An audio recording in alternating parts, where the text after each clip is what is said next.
ఆదివారం ఆరాధనలోని వాక్యోపదేశము యోహాను సువార్త 14వ అధ్యాయము 26వ వచనము చదువుకుందాం.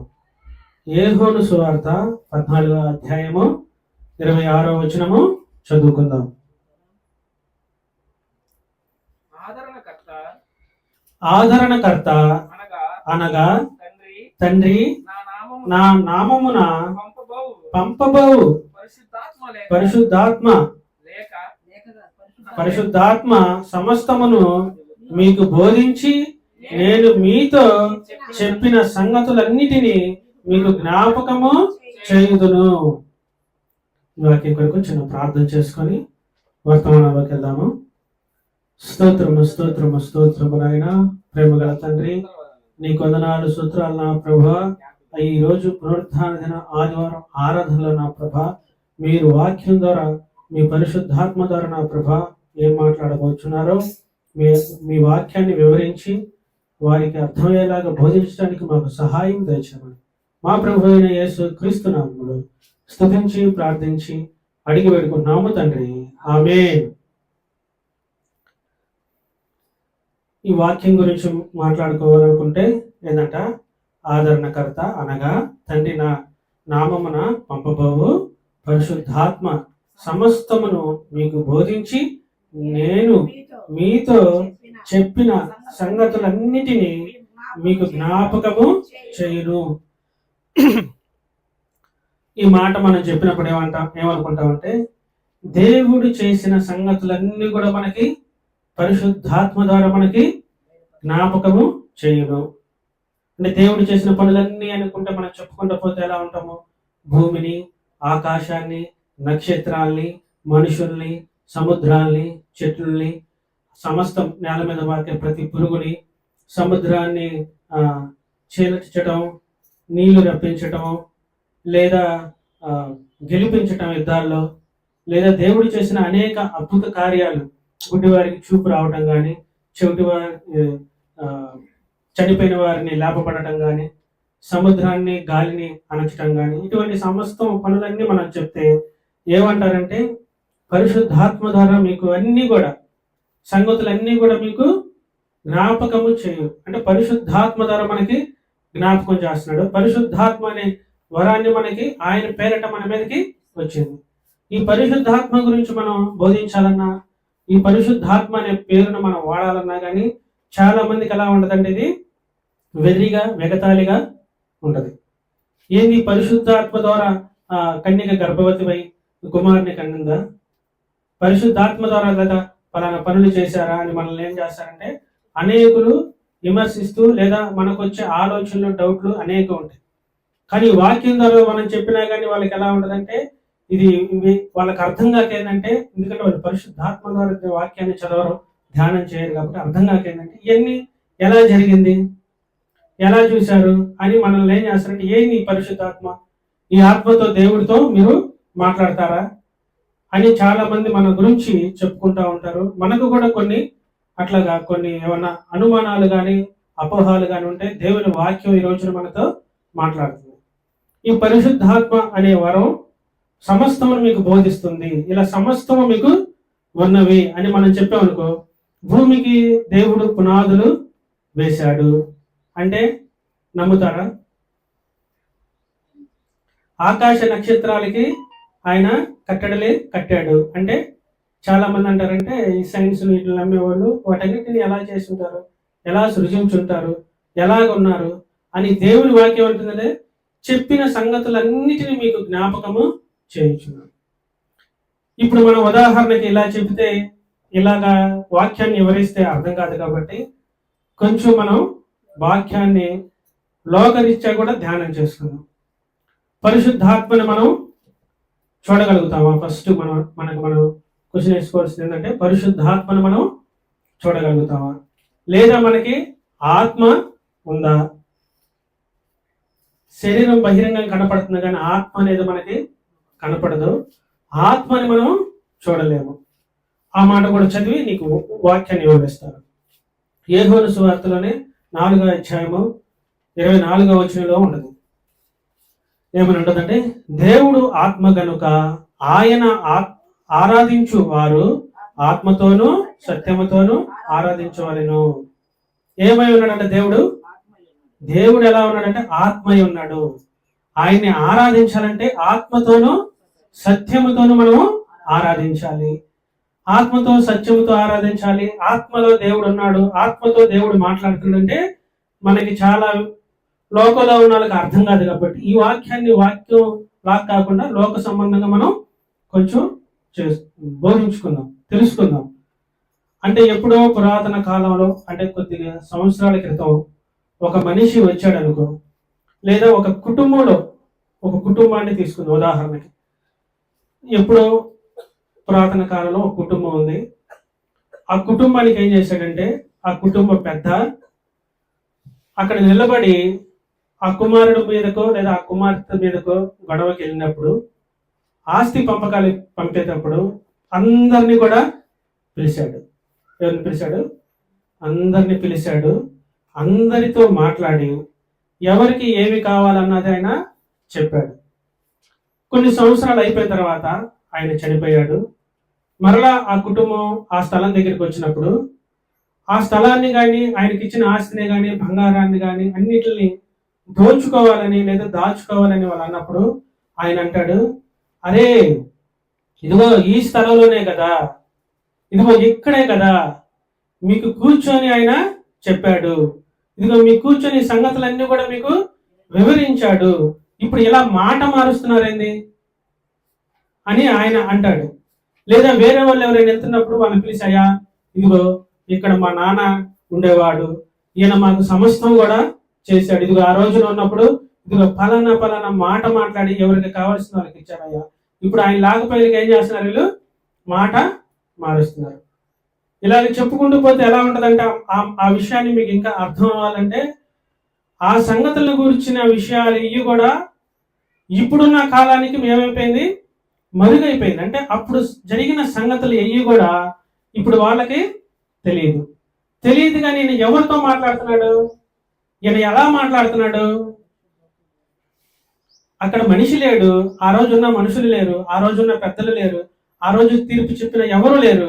కానీ ఇదిగో ఈ స్థలంలోనే, ఇదిగో ఎక్కడే, లేదా ఈ ఇంటిలోనే, ఈ ఇంటి బయటే ఇదిగో ఇలా జరిగింది సంగతులు అంటే తెలియని వాళ్ళు ఏమనుకుంటారు, అది నిజమా కాదా, అబద్ధమా, ఏంది అలా మాట్లాడుతున్నాడు, ఇంకా మనం ఏమైనా అనుకోవాలనుకుంటే ఏమన్నా పిచ్చి పెట్టింది ఏంది, ఇప్పుడు దాకా వీళ్ళు ఉంటే ఇప్పుడు ఆయన వచ్చి మాట్లాడుతున్నాడు ఏంది అంటే, ఆయన ఎలా వాళ్ళని చూస్తున్నాడు, ఆయన ఎలా ఆయనలో ఉన్న మనసులో ఎలా భావం వ్యక్తపరుస్తున్నాడు అంటే, అప్పుడు జరిగిన సంఘటనలు ఇవి, అప్పుడు జరిగిన సంఘటనలు ఆయన కళ్ళ ముందే కనబడుతున్నాయి.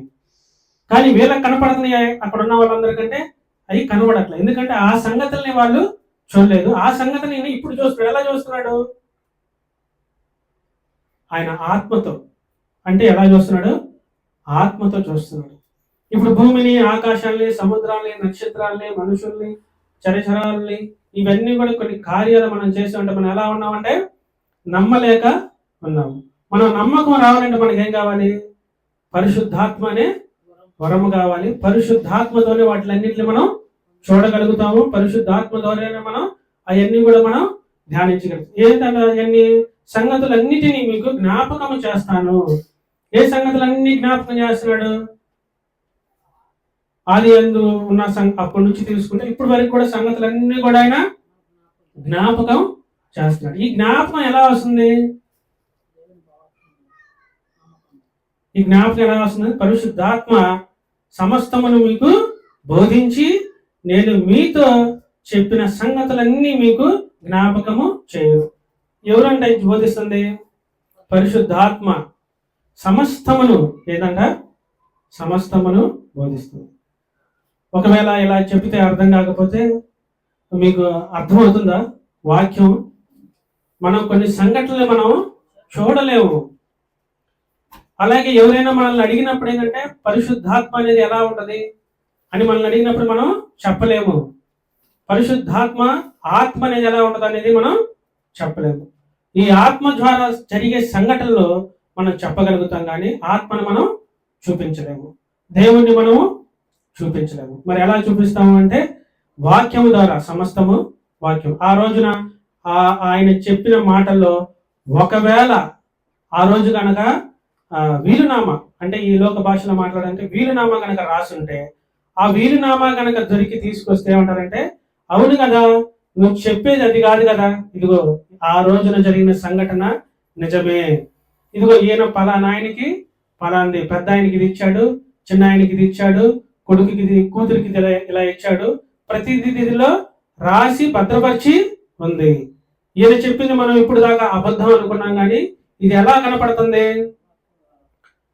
మనం మామూలు భాషలో మాట్లాడుకుంటే వీలునామా ద్వారా, దేవుని వాక్యం ద్వారా మాట్లాడుకుంటే దేవుని వాక్యం ద్వారా మనకి ఇదిగో పలానప్పుడు పలానా విషయం జరిగింది, ఇదిగో దీనిలో రాసి ఉంది. దేనిలో రాసింది? వాక్యంలో రాసింది. ఈ వాక్యంలో రాసున్న సంగతులు మనం చెప్తుంటే ఇలాగా అర్థం కాదు. ఎందుకు అర్థం కాదు అంటే, వాళ్ళు పరిశుద్ధాత్మ ద్వారా ప్రేరేపించబడి ఆ సంగతులను వాళ్ళు గ్రహించలేక ఉన్నారు. ఇంకా మనం చెప్పుకుంటూ పోతే మా పిల్లలతో మాట్లాడతా చిన్నతనం విషయాలు మేము జ్ఞాపకం చేసుకొని, నాకు ఒక బండి ఉండేది. ఈ బండి నాకు చాలా ఇష్టమైన బండి. మా అమ్మ ఏది చెప్పినా సరే నాకు ఆ బండి ఇస్తేనే నేను వెళ్తాను. కొట్టు దగ్గరికి వెళ్ళాలన్నా లేదా ఎక్కడికి వెళ్ళాలన్నా సరే నాకు ఆ బండి కావాలి అని చెప్పేవాడిని. చెప్తే పిల్లలకి ఏంది, ఆ బండి వేసుకొని నేను ఆ బండి ఎక్కి నేను వెళ్తానేమో అని వాళ్ళు అనుకున్నారు. వాస్తవానికి వాళ్ళకి తెలిసింది ఏంటంటే, ఈ బండి ఇప్పుడు సైకిళ్లను, బండ్లను, కార్లను ఉన్నాయి కాబట్టి ఈ బండి అనుకున్నారు. వాస్తవానికి అది ఏ బండి? ఒక చక్రం. ఏ చక్రం అంటే అది సైకిల్ చక్రం. ఉట్టి రబ్బర్తో ఉన్న చక్రాన్ని, ఆ చక్రాన్ని తీసుకొని దానికి ఒక కర్రపలు పట్టుకొని దాన్ని నెట్టుకుంటూ దాంతో పాటు మేము పరిగెత్తుకుంటా వెళ్ళేవాళ్ళం. నేను బండి వేసుకొని వెళ్తేనే వెళ్తానని చెప్పి ఏం చేసేవాడిని అంటే ఆ బండితోనే వెళ్ళేవాడిని. ఇప్పుడు ఈ సంగతులు మీకు ఎందుకు చెప్తున్నానంటే, మా పిల్లలకి ఎలా అయితే అర్థం కావట్లేదో, ఆ బండికి వాళ్ళు ఏమనుకుంటున్నారంటే, నీకు ఒక బండి ఉండేదా, ఆ బండి అంటే నీకు చాలా ఇష్టమా, ఆ బండి వేసుకొని ఏ కొట్టు దగ్గరికైనా నువ్వు వెళ్ళేవాడువా, అది ఎలా వెళ్ళేవాడు చూపించంటే నా దగ్గర ఇప్పుడు ఆ ఆధారం లేక నేను చాలాసేపు దాని గురించి ఆలోచించాను. అలాగే ఇప్పుడు ఎందుకు ఈ విషయం చెప్తున్నానంటే, వాళ్ళకి ఆ విషయాల గురించి తెలియదు. మేము వాస్తవానికి అయ్యే బండ్లు వేసుకెళ్ళేవాళ్ళం. అయ్యే బండి అంటే ఆ బండితో అంటే ఆ బండి చక్రాన్ని నెట్టుకుంటూ పరిగెత్తుకుంటూ, అది అంత స్పీడ్ వెళ్తే మేము కూడా అంత స్పీడ్గా వెళ్ళి, ఎంత స్పీడ్గా వెళ్తామో అంత త్వరగా వచ్చేవాళ్ళం. అంటే ఇప్పుడు బండ్ల కన్నా స్పీడ్గా కూడా మేము పరిగెత్తగలిగేవాళ్ళం అప్పుడు. ఇవి ఎందుకు చెప్తున్నాను, ఎందుకు మీకు జ్ఞాపకం చేస్తున్నానంటే, ఇప్పుడున్న చిన్నపిల్లలకి ఏ అయితే జరిగిన పాత గతమైన విషయాలు వాళ్ళకి అర్థం కావట్లేదో, వాక్యంలో జరిగిన విషయాలు కూడా చాలా విషయాలు పురాతనమైనవి కాబట్టి ఏంటంటే మీకు ఇప్పుడు చెప్తుంటే మీకు అర్థం అవ్వట్ల. ఇలా మీకు అర్థం కావాలంటే ఏం కావాలంట? పరిశుద్ధాత్మ. ఏ బోధిస్తుంది మనకి? పరిశుద్ధాత్మ బోధిస్తుంది. ఈ పరిశుద్ధాత్మ బోధించినప్పుడు ఏంటంటే ఈ సంగతులన్నీ మీకు జ్ఞాపకము చేస్తుంది. ఏం జ్ఞాపకం చేస్తున్నాడు? ఆయన చేసిన పనులన్నీ కూడా మనకి జ్ఞాపకం చేస్తున్నాడు. ఈయన చేసిన పనులన్నీ మనకి ఎలా జ్ఞాపకం చేస్తున్నాడు, ఎలా గుర్తుకు వస్తున్నాయి అంటే, మనం ఆ సందర్భంలో ఉన్నామా? మనం ఎక్కడున్నాము? ఆ సందర్భంలో ఏమైనా ఉన్నామా? లేదా ఆ సందర్భాలు జరిగేటప్పుడు మనం అక్కడే నిలబడి ఉన్నామా అంటే మనం లేవు అక్కడ. మరి ఎలా మనకు తెలుస్తుందంటే, ఆత్మ ద్వారా, వాక్యం ద్వారా మనకి అవి బయలుపరచబడుతున్నాయి. ఇంకా మనం దీన్ని మీకు ఎందుకు ఎంతసేపు చెప్తున్నానంటే, మనకి వివరణ తెలియాలి. ముందు మనకి దేవుని వాక్యం అంటే ఏంది, దేవుని పరిశుద్ధాత్మ సమస్తమును మనకి బయలుపరచడం అంటే ఏంది, ఆత్మ మనకి బయలుపరచు. చాలా విషయాలు మనం ఎలా బయలుపరుచుకుంటామంటే, జ్ఞాపక శక్తి ద్వారా, అంటే ఆలోచన ద్వారా మనం జ్ఞాపకం చేసుకుంటాం. ఇవన్నీ ఎలా చేస్తున్నాం అంటే, మనం చాలా విషయాలు ఏంటంటే మనం చూస్తేనే మనం నమ్మేవారిగా మనం ఉంటున్నాం. ఎలా ఉన్నాము? మనం చూస్తేనే నమ్ముతాము, చూడకపోతే మనం నమ్మేవారుగా ఉండవు. మనం అంటే చేసే పనులు బట్టే మనం నమ్ముతాం, కానీ మనకు కనపడని విషయాలు కానీ మనకు తెలియని విషయాలు కానీ చెప్తే మనం ఎలా ఉన్నాము? నమ్మేవారిగా అసలు లేవు. అంటే నమ్మకం కలగాలి అంటే ఏంది? ముందు మనకి ఆత్మ అనేది ఒకటి ఉంది. మనిషిని తయారు చేసి ఆత్మ ఓదగా, జీవవాయువు ఓదగా, జీవాత్మ ఆయన. అంటే ఏముంది? మన దగ్గర ఆత్మ ఉంది. ఇదేంటి మనం చెప్పుకునేది? పరిశుద్ధాత్మ. ఇంక ఈ ఆత్మల గురించి మనం చాలా ఉండే, పరిశుద్ధాత్మ ఉంది, దురాత్మ ఉంది, శక్తి గల ఆత్మ ఉంది, అనేక విధాలైన ఆత్మ మన దగ్గర ఉండేది. ఈ ఆత్మని ఎన్నిసార్లు మనం ఎందుకు చెప్పుకున్నాం అంటే, ఆత్మని మనం చూపించలేము. ఎలా చూపించగలుగుతాం? చూపిస్తాం ఆత్మని మనం చూపించలేము. మరి ఆత్మ ఎలాగ చూస్తుందంటే, అప్పుడు జరిగిన క్రియల్ని జ్ఞాపకం చేసుకోవటం వల్ల, లేదా అప్పుడు జరిగిన సందర్భాన్ని మన హృదయాల్లో భద్రపరచుకోవటం వల్ల మనకి ఆ సంగతులు తెలుస్తుంది. ఇలా ఎందుకు అని వివరంగా చెప్తున్నానంటే, ఆత్మ అనేది మనకి ఒకటి ఉంది. శరీరం ఏమైపోద్ది? మనకి శరీరం బహిరంగంగా కనపడుతుంది. శరీరం ఒకవేళ మనిషి చనిపోతే ఏమవుతాడంటే, మనిషిని అక్కడ పెడతారు, మనిషి నిర్జీవం అయిపోతాడు, ఆయనలో ఉన్న ఆత్మ వెళ్ళిపోతుంది. అంటే శరీరం ఉంది కదా, ఈ శరీరంతో చేసే పనులన్నీ ఆయన ఎందుకు చేయలేకపోతున్నాడు? ఆయన దగ్గర ఏం లేదు, ఆత్మ లేదు, ఆత్మ వెళ్ళిపోయింది. ఇప్పుడు దాకా ఈయన ఈ శరీరాన్ని నమ్ముకొని, ఈ శరీరాన్ని మనం చూస్తూ, ఈ శరీరం చేసే పనులు మనం ఇది చేసుకున్నాం, కానీ ఆయన దగ్గర ఏమి వెళ్ళిపోయింది? ఆత్మ అనేది ఆయన దగ్గర నుంచి వెళ్ళిపోయింది. కానీ శరీరం ఉంది కదా, ఈ శరీరంతో ఆయన ఏమైనా చేయగలుగుతున్నాడా అంటే చేయలేడు. ఎందుకు చేయలేడంటే ఆయన దగ్గర ఏమి లేదు, ఆత్మ లేదు. ఈ ఆత్మ మనలో ఉండాలి అంటే ఏముండాలి? దేవుని వాక్యాన్ని మనం ఎలా ఉండాలంట? పరిశుద్ధాత్మ సమస్తను మీకు బోధించి, నేను మీతో చెప్పిన సమస్తమును మీకు జ్ఞాపకం చేస్తుంది. ఇప్పుడు ఆయన చెప్పిన వాక్యం దేనిలో ఉంది? ఆయన చెప్పిన మాటలన్నీ దేనిలో ఉన్నాయి? వాక్యంలో ఉన్నాయి. ఈ వాక్యంలో ఉన్నాయి కూడా ఎలా జ్ఞాపకం చేయాలి? పరిశుద్ధాత్మ ద్వారా జ్ఞాపకం. అంటే పరిశుద్ధాత్మ ద్వారా మనం చదివితేనే మనకి అర్థమవుతుంది. చాలా మంది వాక్యం చదువుతారు కానీ, వాక్యం వింటారు కానీ, వాక్యాన్ని అర్థం చేసుకోవడానికి శక్తి వాళ్ళ దగ్గర ఉండదు. ఈ శక్తి ఉండాలి అంటే ఎలా ఉండాలంటే, మనం దేవునితో మనం ఐక్యమైపోవాలి. దేవుని చేసే పనులన్నీ కూడా మనం జ్ఞాపకం చేసుకొని వాటిని అనుభవించాలి. అలా అనుభవించినప్పుడు మాత్రమే మనకి శరీరము, ప్రాణము, ఆత్మ. శరీరం బహిరంగ కనపడుతుంది, ప్రాణం ఎలా ఉంటుందంట? రక్తంలో ఉంటుంది, ఆత్మ దేవుని దగ్గర ఉంటుంది. ఇప్పుడు ఈ ఆత్మ గురించి మనం ధ్యానం చేసుకుంటున్నాము, ఆత్మ గురించి మనం చెప్పుకుంటున్నాము. ఈ ఆత్మ గురించి మనం చెప్పుకుంటున్నానికి అర్థం అవటం కోసం ఈ లోక సంబంధమైన విషయాలు కూడా మనం చెప్పుకున్నాం. ఇంకా ఈ లోక సంబంధమైన విషయం మనం చెప్పుకోవాలంటే, ఇదిగో ఆ రోజు ఇక్కడ చెరువు ఉండేది, ఆ రోజు ఇక్కడ బిల్డింగ్ ఉండేది, ఆ రోజు ఇక్కడ పలానా ఫలం ఉండేదని ఈ రోజు మనుషులకు చెప్తే ఏమైంది? వాళ్ళకి అర్థం కాదు. ఎందుకంటే ఆయన చెప్పే సంగతులన్నీ కూడా నిజమే, కానీ ఏంటంటే వాళ్ళు అవి చూడలేదు. అంటే ఈయన ఎలా చూస్తున్నాడు? తర్వాత వచ్చి కొంతకాలం తర్వాత ఆయన ఆత్మ ద్వారా, అంటే ఇక్కడున్న మాట ప్రకారం ఏంటంటే, లేదా మనకు అర్థమయ్యే పాటలో అంటే జ్ఞాపకం ద్వారా సమస్తమును మీకు బోధిస్తాను, జ్ఞాపకం చేస్తాను అన్నాడు. కానీ ఆ జ్ఞాపకం ద్వారా మనకి జ్ఞాపకాలు వస్తూ ఉంటాయి. అందుకే మనం ఎప్పుడో చేసిన పనులు కూడా, ఇదిగో ఆ రోజుల్లో నేను ఇంత బలంగా ఉండేవాడిని, లేదా ఇంత అందంగా ఉండాలంటే, ఇప్పుడు పిల్లలు ఏం చేస్తారంటే వాళ్ళని ఎక్కిరిస్తూ ఉంటారు. అబ్బో ఆ రోజైనా అవి చేశాడంట, ఆ రోజుల్లో అయినా ఇంత బలంగా ఉండేవాడంట, ఇంత అందంగా ఉండేవాడంట, లేదా ఇంత జుట్టు వేసుకొని ఉండేవాడంట, ఈ రోజు అయినా అన్నాడు. కాబట్టి ఆ రోజు స్థితి వాళ్ళు చూడాల. కానీ ఆ రోజు స్థితికి వాళ్ళు ఎలా వెళ్తున్నారు? జ్ఞాపకం ద్వారా వెళ్తున్నారు. అంటే అవన్నీ అబద్ధాలనా? అవన్నీ కూడా నిజాలే. ఇది మనం ఎలా చూడగలుగుతున్నాం అంటే ఆత్మ ద్వారా, అంటే జ్ఞాపకం ద్వారా మనం చూడగలుగుతున్నాము. కొన్ని విషయాలు ఆత్మ ద్వారా మనం చూడగలుగుతాం. అందుకని ఎలా ఉండాలంటే, మనం ఆత్మ చెప్పే సంగతుల్ని గ్రహిస్తూ ఉండాలి. ఆత్మ ద్వారా దేవుడు మనతో మాట్లాడుతున్నప్పుడు వాటిని తెలుసుకుంటూ ఉండాలి. నేను వెళ్ళి మీకు పరిశుద్ధాత్మ అనే వరాన్ని మీకు పంపిస్తాను, సమస్త సృష్టికి వెళ్ళి మీరు సువార్తని ప్రకటించండి. ఏముందంట మనకు ఒక వరం? ఆత్మ.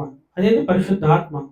ఈ ఆత్మ మనం ఎలా ఉండాలి, ఎలా నిలబడాలి, ఎలా బోధించాలి, ఎలా నడుచుకోవాలి అన్న విషయాలన్నీ కూడా మనకి తెలియపరుస్తుంది. మనకేమి తెలియాల్సిన అవసరం లేదు. మనకేమవుతుందంట?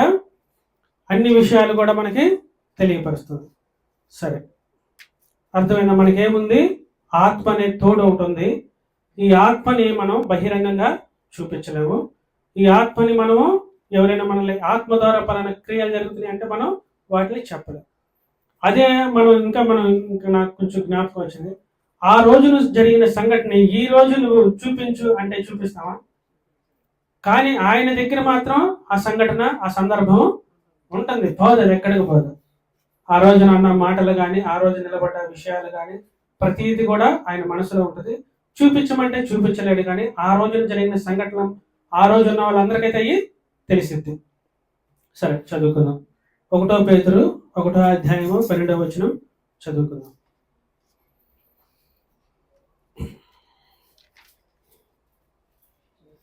మన ఆత్మ ద్వారా ఏం చేయగలుగుతాం? మనం అన్ని ఆత్మ ద్వారా మనం చెప్పగలుగుతాం, కానీ ఆత్మని మనం చూపించలేము. ఆత్మే దేవుడై ఉన్నాడు కాబట్టి ఈ ఆత్మను మనం చూడలేము, కానీ గ్రహించగలుగుతాము. ఆత్మ చేసే పనుల్ని మనం తెలుసుకోగలుగుతాము. ఆత్మ చేసే పనులు మనం అనుభవించగలుగుతాము. సరే చదువమ్మా.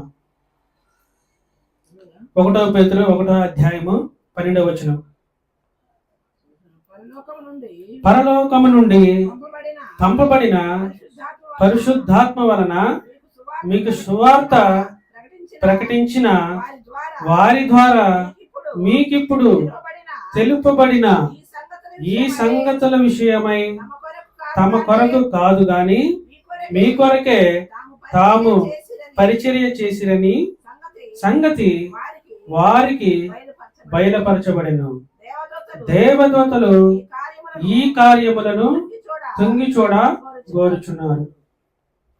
ఏంటంటే ఇక్కడ ఉన్న ఈ ఆత్మ లేదా పరిశుద్ధాత్మ, దేవుడు పరిశుద్ధ ఆత్మ అయి ఉన్నాడని మనం మాట్లాడుకుంటున్నాం, కానీ ఇది ఎక్కడి నుంచి వచ్చిందంట? పరలోకం నుండి వచ్చింది. ఎక్కడి నుంచి? పరలోకం నుండి పంపబడిన పరిశుద్ధాత్మన మీకు సువార్త ప్రకటించిన. ఏం ప్రకటిస్తున్నాం మేమే కాకుండా ఉన్న వాళ్ళందరూ కూడా ఏం ప్రకటిస్తున్నారు? దేవుని సువార్త ప్రకటిస్తున్నారు. దేవుని సువార్త మీకు అనేక చోట్ల మీకు వినపడుతుందంటే ఇది ఎక్కడి నుంచి వచ్చిందంట? పరలోకం నుంచి దిగి వచ్చింది. ఈ పరలోకం నుంచి పంపబడిన పరిశుద్ధాత్మ ద్వారా మీకు ఏం చేస్తున్నారు? మీకు ప్రకటిస్తున్నారు. అంటే ప్రకటించడం అంటే మీరు ఎలా జీవించాలి, ఎలా నడుచుకోవాలి, దేవుణ్ణి ఎలా ఆరాధించాలి, దేవుడి పట్ల మీరు ఎలా నడుచుకోవాలన్న విషయాలన్నీ కూడా బోధిస్తా చెబుతా ఉన్నప్పుడు ఏమవుతుందంటే మీరు ఏమైపోతున్నారు అంటే మీరు ఎలా ఉన్న మార్పుల్ని మీరు ఏమైపోతున్నారు, మీకున్న కార్యాలేంటి, మీకు జరుగుతున్న అనుభవాలు ఏంటి, మీకున్న ఆనందం ఏంటి, మీకున్న సంతోషం ఏంటి, మీరు ఎలా మార్చబడుతున్నారని ఏమవుతున్నారంట? దేవదూతలు ఈ కార్యములు తొంగి చూడగోరుచున్నారంట. మనకు జరిగే కార్యాలన్నీ కూడా ఎవరు చూస్తున్నారంట? దేవదూతలు తొంగి చూస్తున్నారంట. అసలు వీడేంది అసలుకి చదువు సంధ్య లేనివాడు అంటే మా నాన్న ఏం చదువుకోలేదు, నాన్న ఈయనేంది అసలు ఏ చదువు సంధ్య లేనివాడు వాక్యం ఇంత చక్కగా చదివి ఇంత చక్కగా బోధిస్తున్నాడు ఏంది, అసలు ఇది ఎలా సాధ్యమైంది అని మనుషులు ఎలా అయితే చెప్పుకుంటున్నారో దేవదూతలు కూడా పరలోకం నుంచి తొంగి చూసి అరే అసలు ఎంత బాగా చదువుతున్నాడు వాక్యాన్ని, ఎంత బాగా వాక్యాన్ని వివరిస్తున్నాడు, ఎంత బాగా ఆయన మనుషులు హృదయాల్ని మార్చగలుగుతున్నాడని పరలోకం నుంచి తొంగి చూస్తాయి. అలాగే ఈ వాక్యం ద్వారా మారు మనసు పొంది రక్షణలోకి వచ్చిన ప్రతి ఒక్కళ్ళు కూడా వాళ్ళ ఆ క్రియలను బట్టి, వాళ్ళ ఆలోచనలు బట్టి, వాళ్ళ స్వభావాన్ని బట్టి ఏంటంటే వాళ్ళు మారు మనసు పొంది చక్కగా ఉన్నప్పుడు ఏం చేస్తుంది? పరలోకం నుంచి దేవదూతలు తొంగి చూస్తాయి. అరే ఏమి ఇప్పుడు దాకా అసలు ఎంత భయంకరంగా ఉండేది, ఎంత తిట్లు తిట్టేది, ప్రతి మనిషిని ద్వేషించేది, ప్రతి మనిషి మీద గొడవకి వెళ్ళేది, ప్రతి మనిషి మీద కొట్లాట్లకు వెళ్ళేది, ప్రతి మనిషిని అంటే చులకనగా చూసేది, ప్రతి మనిషితో ఏమి ఎలా ఉండేది, ఈ సమయాన్ని అసలు ఏమి ఎలా మారిపోయింది, అసలు మనం తిడుతున్నా కానీ తల ఉంచుకొని వెళ్ళిపోతుంది ఏంది, తిరిగి ఒక్క మాట కూడా మనల్ని దూషించట్లేదని మనుషులు ఎలా అయితే చెప్పుకుంటారో ఈ సంగతులను చూసి దేవదూతలు కూడా ఏం చేస్తారంట? తొంగి చూసి ఆనందపడిపోతారు. ఇంకా అసలు ఏమో ఎంత మార్పు వచ్చింది, ఈ మార్పు ఎలా వచ్చింది? దేవుని వాక్యం ద్వారా అనేక రూపాల్లో ప్రకటించి పరిశుద్ధాత్మ ద్వారా దేవుడు మనతో మాట్లాడటం వల్ల ఈ మార్పు అనేది వాళ్ళకి వచ్చేసింది. ఈ మార్పు వచ్చేసినప్పుడు ఏమవుతుంది? వాళ్ళ దగ్గర మార్పు వస్తుంది. తండ్రి యొక్క, కుమారుని యొక్క పరిశుద్ధాత్మ నామంలో బాప్తిస్మం తీసుకొని మీరు రక్షణలోకి వస్తే మీరు ఏమొస్తుంది? మెల్లగా మార్పు అనేది వచ్చేస్తుంది. అరే ఈడు ఇంతవరకు అసలు దొంగతనాలు చేసేవాడు, దోచుకొని డబ్బు దాచుకునేవాడు, పోలీస్ స్టేషన్లని, కేసులని, అరెస్టులని, కొట్లాట్లని వీడు తిరిగేవాడు, ఇడేంది అసలు మారిపోయాడు, అసలు ఇది తాగుడు జోలని అనట్లేదు, తాగుడు వాసన అనేది పడట్లేదు, ఆ తాగాలంటేనే వాడు అసహించుకుంటున్నాడు, ఈయనలో ఇంత మార్పు ఎలా వచ్చింది అని మనుషులు ఎలా అయితే చెప్పుకుంటారో దేవదూతలు కూడా తొంగి చూస్తారంట. ఈ వాక్యం వల్ల ఒక మనిషి మారు మనసు పొంది రక్షణ పొందాడు. ఈ మనిషి మారు మనసు పొంది రక్షణ పొంది మనలోకి వస్తాడు, మన రాజ్యానికి మన పరలోకానికైనా చేర్చబడతాడని, ఈయన వస్తాడేమో, లేదా ఏమొచ్చుద్దేమో, లేదా ఈ తల్లి వచ్చిద్దేమో, ఈ సహోదరుడు వస్తాడేమో మన దగ్గరికి, మారు మనసు పొందాడు, ఈయన పాపం జీవితాన్ని వదిలేశాడు, ఈయన రక్షణలోకి వచ్చి దేవుని మార్గాన్ని యథార్థంగా నడుస్తున్నాడు, ఈయన గురించి మనం ముందుగా చూసేద్దాం అంటే తొంగి చూసేద్దాం. మనం అనుకుంటాం కదా, మన దగ్గరికి ఎవరైనా ఉదాహరణ చెప్పుకోవాలనుకుంటే పెళ్లి చూపులు వాళ్ళకి వచ్చినప్పుడు ఏం చేస్తారంటే పెళ్లి కొడుకు కానీ పెళ్లి కూతురు కానీ ఏం చేస్తారంటే తొంగి చూస్తారు. అంటే ఈయన్ని ఆహ్వానించడం కోసం, అంటే వీళ్ళు చేసే పనులు వీళ్ళు చేసే క్రియలు నచ్చడం కోసం వాళ్ళు ఏం చేస్తారంటే ముందుగా తొంగి చూస్తారు. అలాగే వాళ్ళు మనల్ని ఆహ్వానించడం కోసం, మనం చేసే పనులు చూడటం కోసం ఏం చేస్తారంట తొంగి చూస్తున్నారు. ఎందుకు చూస్తున్నారంటే మనలో వచ్చే మార్పు అనేది 2 విధాలుగా కనపడాలి. ఎలా కనపడాలి? మాట రూపంలో కనపడాలి, క్రియ రూపంలో కనపడాలి. మాట రూపంలో నువ్వు మారి క్రియ రూపంలో లేకపోతే కనుక దేవుడు దేవదూతలు కాదు కదా, మనుషులు కూడా నీకెళ్ళి తొంగి చూడరు.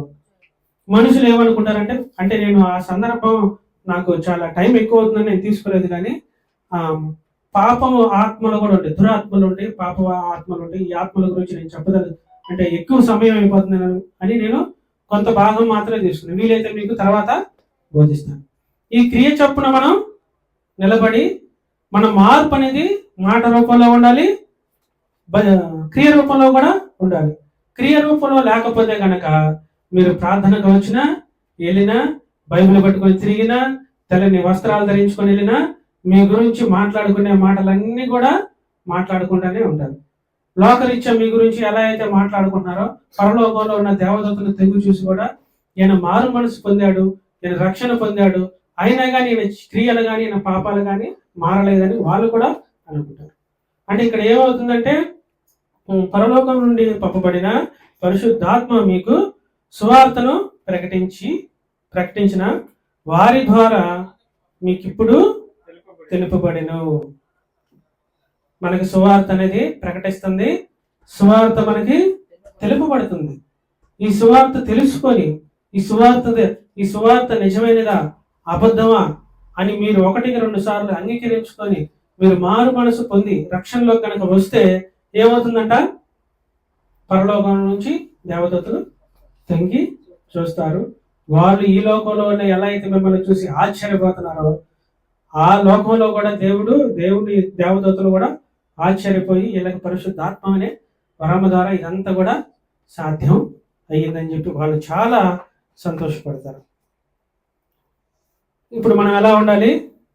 మన క్రియలు కానీ, మన అలవాట్లు కానీ, మన రూపం కానీ, మన ప్రవర్తన కానీ, మన ఆలోచన విధానం కానీ మొత్తం కూడా మనకి మారిపోవాలి. ఇది మార్పు రావాలంటే మీకు పరిశుద్ధాత్మ అనే వరం రావాలి, దేవుని గురించి తెలియాలి, దేవుని ఆలోచనలతో మీరు ఉండగలిగితేనే మీకు ఆ మార్పు వస్తుంది. అలా వచ్చినప్పుడు ఈ లోకంలో ఉన్న వాళ్ళు ఆశ్చర్యపోతారు, పరలోకంలో ఉన్న వాళ్ళు వీళ్ళు మా దగ్గరికి వస్తారని వాళ్ళు ఏం చేస్తారు? తొంగి చూస్తారు. సరే, చదువుకుందాం. హెబ్రీయులకు రాసిన పత్రిక 2వ అధ్యాయము 4వ వచనం. హెబ్రీయులకు రాసిన పత్రిక 2వ అధ్యాయము 4వ వచనం.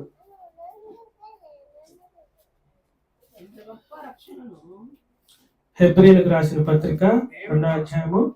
దేవుడు తన చిత్తానుసారముగా సూచక క్రియల చేతను మహత్కార్యముల చేతను నానా విధములైన అద్భుతముల చేతను వివిధములైన పరిశుద్ధాత్మ వరములను అనుగ్రహించుట చేతను వారితో కూడా సాక్ష్యం ఇచ్చుచుండగా విని వారి చేత మనకు దృఢపరచబడెను.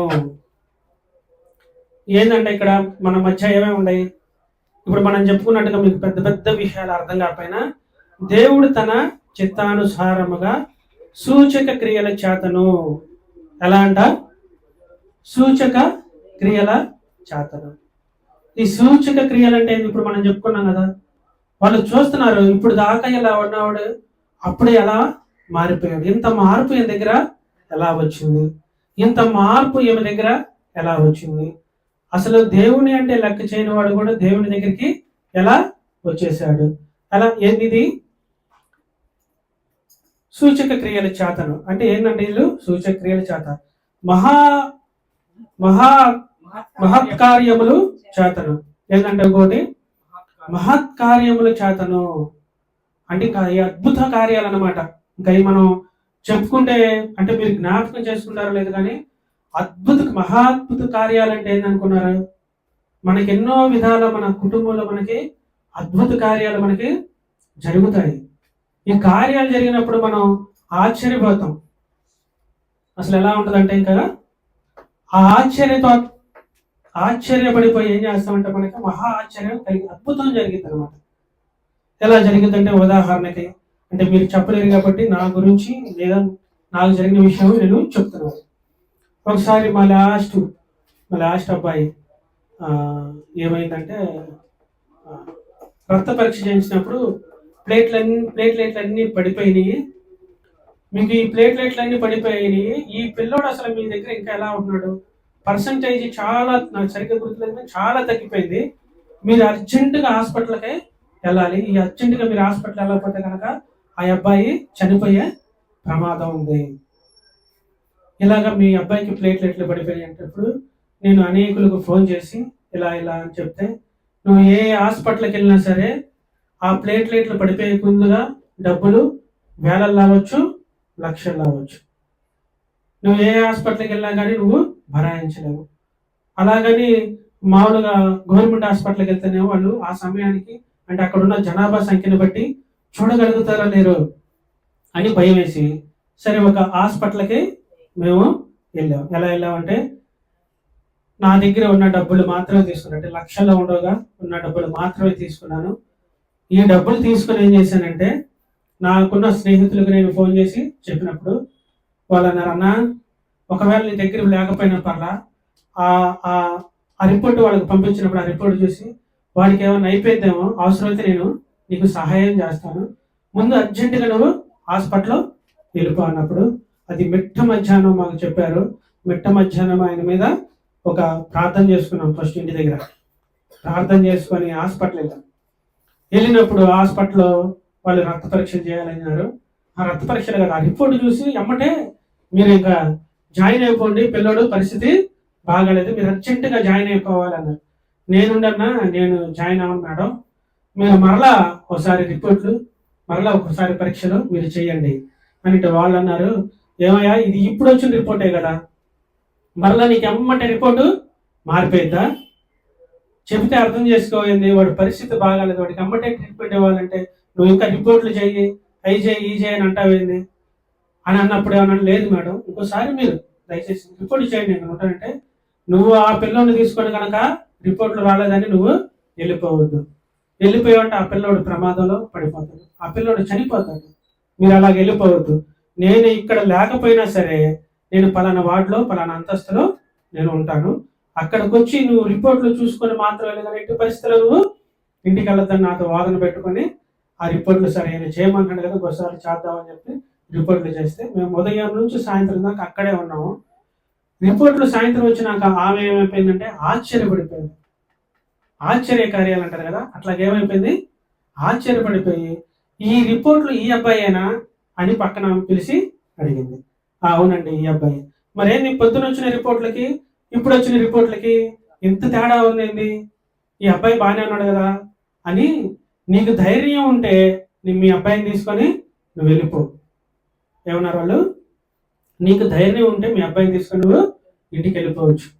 ఆ అబ్బాయికి ఏదైనా కనుక అంటే ఒంటి మీద గొల్లలు కానీ, బాత్రూమ్కి వెళ్ళినప్పుడు రక్తం పడడం కానీ, ఒంటి మీద ఏదైనా మచ్చలు కానీ కొన్ని సూచక్రియలు వాళ్ళు చెప్పారు, వాంతులో చెప్పారు, నోరు ఏదైనా ఇలాంటి ఏమన్నా ఉంటే కనుక ఎమ్మటే నువ్వు తీసుకురా, నువ్వు వెళ్ళిపోవచ్చు అని చెప్పి వాళ్ళు చెప్పినప్పుడు నా దగ్గర ఉన్న డబ్బులు మాత్రం సరిపోయి వాళ్ళు మందులు రాసిచ్చినప్పుడు ఆ మందులు కొనుక్కుంటే ఆ మందులు కొనుక్కున్న తర్వాత కూడా నాకు డబ్బులు మిగిలి అదే సాయంత్రం పూట నేను ఇంటికి వచ్చేసి ఇంకా నేను ఏం ఆలోచించానంటే ఆ రోజు మీకు చెప్పడం మర్చిపోయాను.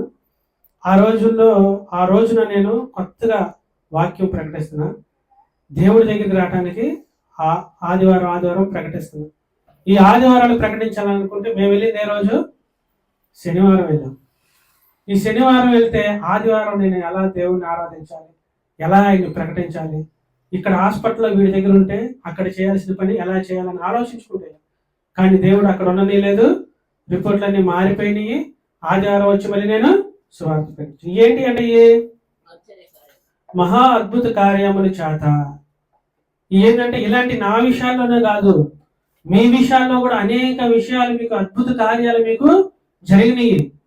మీ పిల్లల విషయాల్లో జరగచ్చు, మీకున్న ఆస్తిపాస్తుల విషయాల్లో జరగచ్చు, మీకున్న అప్పుల బాధల్లో జరగచ్చు, మీకున్న అనారోగ్యాల్లో జరగచ్చు, మీకున్న బలహీనతల్లో బలపరిచి దేవుడు మిమ్మల్ని నడిపించవచ్చు. ఏంటంటే అద్భుత కార్యాలు, మహత్ కార్యాలు మీకు జరుగుతున్నాయి, కానీ ఏం చేస్తున్నారు? మీరు దేవుణ్ణి మర్చిపోతున్నారు. కానీ దేవుణ్ణి మనం ఈ కార్యాలు మనకి ఎందుకు జరుగుతున్నాయి అంటే దేవుని వాక్యం ఉంది, దేవుని పరిశుద్ధాత్మ ఉంది. ఆ పరిశుద్ధాత్మ ద్వారా మనకేం జరుగుతున్నాయి? మేలులు జరుగుతున్నాయి. ఈ మేలుల్ని మీరు గ్రహించుకోకుండా, ఈ మేలుల్ని మీరు అనుభవించుకోవడం, మీరు దేవుని దూషించి లేక దేవుని అవమానపరిచి, దేవుడు ఉన్నట్టుగా దేవుడు చెప్పినట్టుగా కనుక మీరు నడుచుకోకపోతే దేవుడు చూసి చూసి చూసి ఏం చేస్తాడంటే మిమ్మల్ని వదిలేస్తాడు. అప్పుడు మీకు ఏమైపోద్దంటే, నేను తర్వాత చెప్తాను, అది చదువమ్మా, ఇప్పుడే చదుదాము, అవసరమైతే మళ్ళా తర్వాత. కీర్తనల గ్రంథము 51వ అధ్యాయము 11వ వచనం చదువు ఒకసారి. కీర్తనలు 51:11 చదవండి. నీ సన్నిధిలో నుండి నన్ను తీసివేయకము, నీ పరిశుద్ధాత్మను నా యందు నుండి తీసివేయకము. చదువు కాకొచ్చను కూడా. నీ రక్షణానందము నాకు మరలా పుట్టించుము, సమ్మతి గల మనసు కలుగు చేసి నన్ను దృఢపరచుము. చాలు. ఏందంట ఇక్కడ?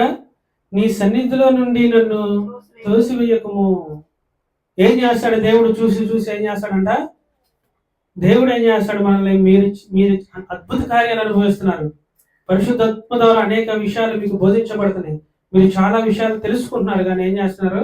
అలా గ్రహించలేనప్పుడు ఈ వాక్యం ముందు ఏంటంటే ఆయన కొన్ని పాపము పొరపాట్లు చేసినప్పుడు ఏంటంటే ఆయన భయపడిపోయి ఏం చేస్తాడంటే దేవుని దగ్గర మొరపెట్టుకుంటున్నాడు. అయ్యా, ఒకవేళ నేను చేసింది తప్పే, నేను చేసింది నీ ఎడల యథార్థంగా నేను లేను, యథార్థంగా నేను జీవించట్లేదు, యథార్థంగా నేను నీ దగ్గర లేనయ్యా, అలా అని ప్రభువా, అలా అని యెహోవా, నీ సన్నిధిలో నుండి నన్ను త్రోసివేయకుమయ్యా. అయ్యా, నీ సన్నిధిలో నుంచి నన్ను త్రోసేయమాకయ్యా. ఒకవేళ త్రోసేస్తే నేను ఏమైపోతాను? మళ్ళీ లోకంలో పడిపోతాను, పాపంలోనూ పడిపోతాను. అంటే ఈయన ఎందుకు మొరపెట్టుకుంటున్నాడు? ఎందుకు యథార్థతో ఈయన చెప్పుకుంటున్నాడు అంటే ఆయన చేసిన కార్యాలు, ఆయన చేసిన సూచక్రియలు, ఆయన పట్ల ఆయన నిలబడ్డ విధానం, ఆయన అన్ని కూడా ఆయనకి తెలుసు. ఎక్కడో గొర్రెలు కాసుకునే కాపరిగా ఉన్న ఆయన రాజు చేసి, ఆయనకి అధికారం ఇచ్చి, ఆయనకున్న సమస్తాన్ని ఆయనకన్నీ అప్పగించి ఎంతో ఉన్నతమైన స్థితిలో వస్తే కొన్ని విధాలైన ఆయన ఇది క్రియల వల్ల ఏమైపోతాడంటే పాపంలో పాపం పడిపోయిన ఎమ్మన్న ఏమవుతాడు తెలుసు? ఆయన ఎమ్మటే రియాక్ట్ అవుతాడు. ఆయన ఏమవుతున్నాడు? ఎమ్మన్నే స్పందించాయా, నేను చేసిన తప్పు. ఏమనుకుంటున్నాడు? నేను చేసింది తప్పే, నేను చేసింది పాపమే, అందుకని నువ్వు నన్ను నీ సన్నిధిలో నుండి నన్ను త్రోసివేయమాకయ్యా, నీ సన్నిధిలో నుంచి నన్ను పంపించమాక, నీ సన్నిధికి నాకు దూరం చేయమాక, నీ సన్నిధిలో ఉండే భాగ్యాన్ని, నీతో ఉండే అనుభవాన్ని నాకు దయచేయి అని ఆయన ఏం చేస్తున్నాడు? వేడుకుంటున్నాడు. ఆయన తర్వాత ఏమంటాడు? పరిశుద్ధాత్మను నా యొద్ద నుండి నువ్వు తీసివేయకుము. అయ్యా, నీ ఆత్మ నా దగ్గర ఉంది, నీ ఆత్మ నా దగ్గర ఉంది కాబట్టి నేను ఈ కార్యాలన్నీ కూడా నేను అనుభవించగలిగాను, ఈ కార్యాలన్నీ కూడా నేను చేయగలిగాను, నీ అద్భుత కార్యాలన్నీ కూడా నేను చూడగలిగాను. ఈ పరిశుద్ధాత్మ ఒకవేళ నా దగ్గర నుంచి దూరం అయిపోతే నేనేమైపోతాను నాకే తెలియదు. మళ్ళీ నేను ఎక్కడి నుంచి వచ్చానో అక్కడే పడిపోతాను. అలా పడిపోకుండా నన్ను ఏమంటున్నాడు? నీ సన్నిధిలో నుంచి నన్ను పంపేయద్దు, పరిశుద్ధాత్మను తీసివేయకము, నీ పరిశుద్ధాత్మ నా యొక్క నుండి తీసేయమాక. దేవుడు మనకు ఒక ఆత్మ ఇచ్చాడు.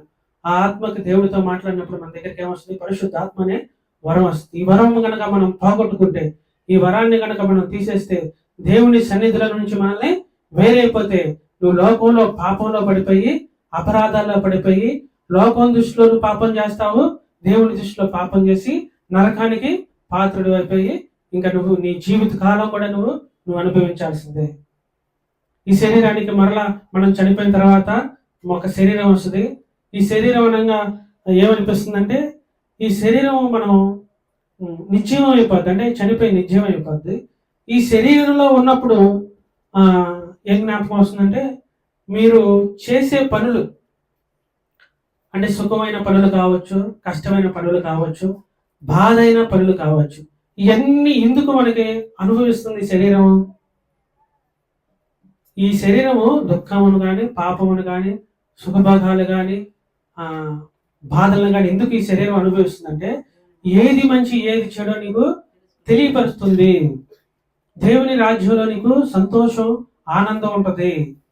బాధలు వచ్చినప్పుడు నువ్వు ఈ శరీరానికి సంబంధించిన బాధలే నువ్వు పడకపోతే, నరకంలో నువ్వు ఎంత బాధపడాల్సి వచ్చిందో శరీరం ముందుగా నిన్ను హెచ్చరిస్తుంది. ఏం హెచ్చరిస్తుంది? నీ శరీరం నీ నొప్పుల ద్వారా, నీకున్న అనారోగ్యాల ద్వారా, నీకున్న బాధల ద్వారా శరీరం ఏం చేస్తుంది? ఇదిగో నీ శరీరాన్ని బాధ పెడితే ఎంత బాధకి గురైద్ది, ఎంత బాధను నువ్వు ఓర్చుకోవాల్సి వస్తుంది. కొంతమంది అనుకుంటారు, ఈ బాధను నేను భరించడం కంటే కూడా చనిపోవటమే మేలు అనుకుంటారు. ఎందుకు ఈ శరీరం ఎంత బాధ అనుభవిస్తుందంటే, ఈ బాధ నీకు మరలా నీకు ఒక శరీరం వచ్చినప్పుడు అది వస్తుంది. ఆయన నిత్య అగ్నిగుండంలో వేసినప్పుడు నువ్వు బాధపడతావు. ఆయన నిత్య రాజ్యంలో ఉన్నప్పుడు ఎలా ఉంటావు? ఆనందపడతావు. అందుకే శరీరం 2 విధాలైన మనకి సూచన మనకి ఈ లోకంలో చూపిస్తుంది. ఒకటి ఆనందము, 2 బాధ. ఈ బాధ నువ్వు మోయటం కోసం, లేకపోతే ఈ బాధ తెలుసుకొని దేవుళ్ళు మార్చడం కోసం, అంటే ఈ బాధ భరించుకోకుండా నువ్వు ఆ ట్రీట్మెంట్ తీసుకొని బాగా అవటం కోసం శరీరం మనల్ని బాధ పెడుతుంది, సంతోషంగా ఉంటుంది. అందుకని దేవుని వాక్యాలు అంటే, నీ సన్నిధిలో నుండి నన్ను తోసివేయమాకయ్యా. అయ్యా ఒకవేళ తోసివేసావనుకో, నీ పరిశుద్ధాత్మ నా నుండి దూరం చేసేసావనుకో, నేను నరకానికి వెళ్ళిపోవచ్చు. అనుక్షణం ఇంకక్కడ అనుక్షణం నేను బాధపడతానే ఉండాలి, బాధపడతా ఉండాలి అని దేవుని వాక్యం మనతో హెచ్చరిస్తుంది. సరే, ఈ వాక్యం ద్వారా మనతో దేవుడు ఏం మాట్లాడుతున్నాడంటే, మన శరీరము యొక్క మన దేవుడు మనకి ఆదరణకర్తగా ఉండి మన దగ్గరికి ఏం పంపించాడంటే, పరిశుద్ధాత్మ అనే వరాన్ని పంపించాడు. ఈ పరిశుద్ధాత్మను మనం చూపించలేం, కానీ పరిశుద్ధాత్మ అనుభవం మనం పొందుతాము. ఈ పొందుతా ఉండటమే కాకుండా ఈ ఆత్మకి ఏమొస్తుంది? దేవుని ఆత్మ ఉంది, పాపపు ఆత్మ ఉంది. అంటే ఈ చెప్పుకోవడానికి సమయం లేదు కాబట్టి దేవుని ఆత్మ, పాపపు ఆత్మ ఉంది. నువ్వు దేవుని ఆత్మ కలిగి, దేవుని ఎడల నువ్వేదైనా తప్పు చేసిన, అపరాధము చేసిన, పాపము చేసిన దేవుని దగ్గర ఒప్పుకొని, అయ్యా నీ సన్నిధిలో నుంచి నన్ను త్రోసివేయమాక, నీ పరిశుద్ధాత్మ నా నుండి తీసివేయమాక. నువ్వు చేసిన అద్భుత కార్యాలు, నా పట్ల ఎన్నో అద్భుత కార్యాలు నువ్వు చేశావు, అద్భుత క్రియలు చేశావు, నానా విధములైన అద్భుతాలు నువ్వు చేశావు. పరిశుద్ధాత్మను వరమును అనుగ్రహించుట లేదు. లేదంటే పరిశుద్ధాత్మ వరమును చాలా మంది అనుగ్రహించే వాళ్ళలాగా, పరిశుద్ధాత్మని ద్వేషించే వాళ్ళలాగా, అవమానించే వాళ్ళలాగా ఉండకోకుండా మనకు ఒక ఆత్మ ఉంది. ఈ ఆత్మను గురించి మనం ఈ వారు దేవుని వాక్యం ద్వారా మనం నేర్చుకున్నాం.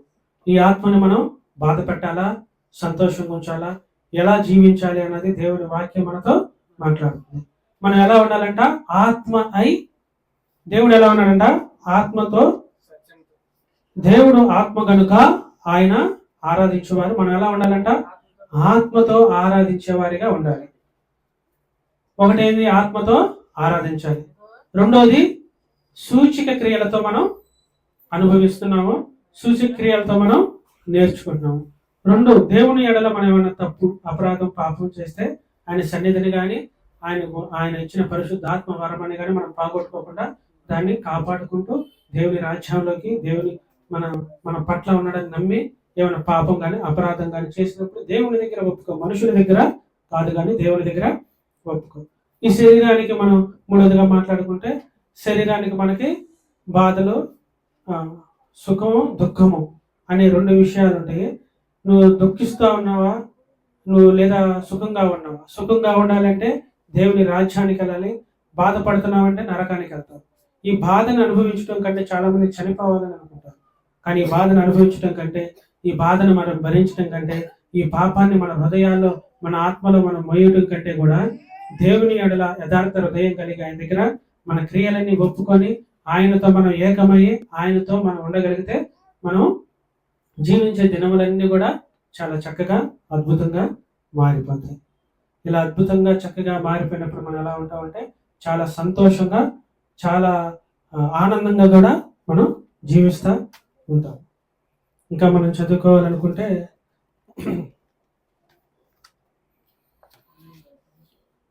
సరే,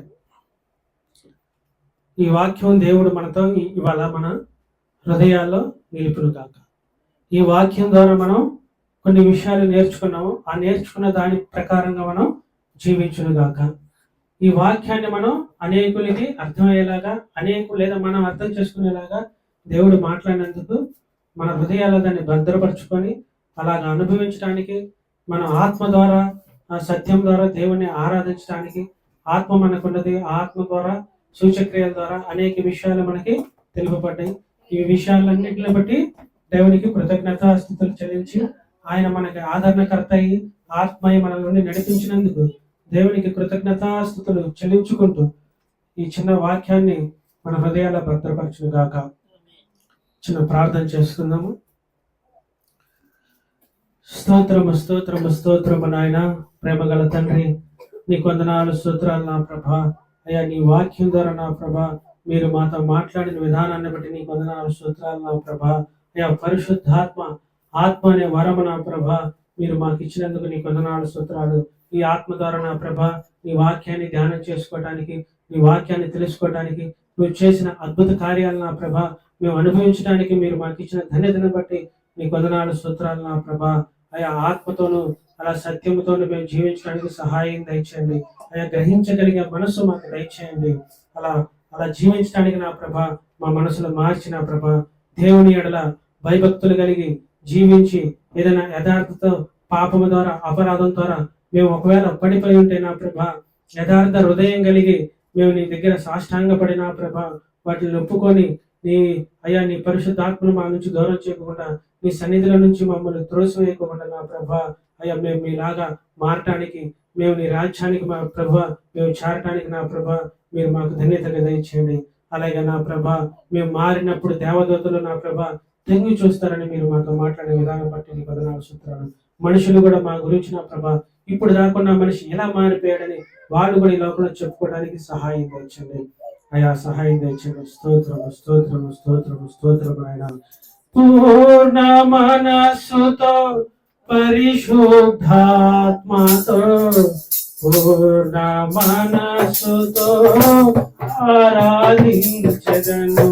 పూర్ణ మనస్సుతో పరిశుద్ధాత్మతో, పూర్ణ మనస్సుతో ఆరాధించెదను.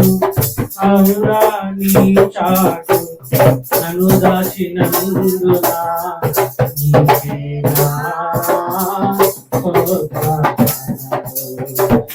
యేసయ్యా, నీ ప్రేమలో నా జీవితం పరవశించెను, నా జీవితం పరిమళించెను. అలాగ మా జీవితాన్ని పరిమళించడానికి, అలా నా ప్రభా పూర్ణ మనసుతో పరిశుద్ధాత్మతో ఆరాధించడానికి మీరు మాకు దయచేయమని మా ప్రభు అయిన యేసు క్రీస్తు నామములో స్తుతించి ప్రార్థించి అడిగి వేడుకున్నాము తండ్రి. ఆమేన్.